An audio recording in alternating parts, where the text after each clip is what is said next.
অনেক কাল আগে অসুররাজ হিরণ্যকাশ্যপ কঠোর তপস্যা করে অমরত্বের বর লাভ করেন। তিনি নিজেকে ঈশ্বর বলে ঘোষণা করেন। তার পুত্র প্রহ্লাদ প্রবেশটায় হিরণ্যকশ্যপ প্রহ্লাদকে বলে, বলো, কে সর্বশক্তিমান? প্রহ্লাদ বলে, ভগবান বিষ্ণুই সর্বশক্তিমান। হিরণ্যকশ্যপ রেগে যায়, তাকে বন্দি করতে বলে। হিরণ্যকাশ্যপের বোন হোলিকা আগুনে না পোড়ার বর পেয়েছিলেন। হোলিকা প্রহ্লাদকে কোলে নিয়ে আগুনে বসেন। প্রহ্লাদ চোখ বন্ধ করে ভগবান বিষ্ণুর নাম করে।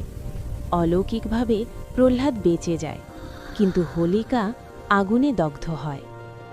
হিরণ্যকাশ্যপ রেগে প্রহ্লাদকে বলে, এখন তোমায় কে বাঁচাবে?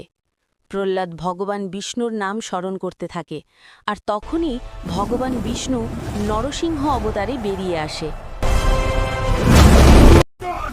হিরণ্যকাশ্যপকে বধ করে। এইভাবে অশুভ বিনাশের মধ্য দিয়ে শুভ হোলি উৎসবের সূচনা হয়।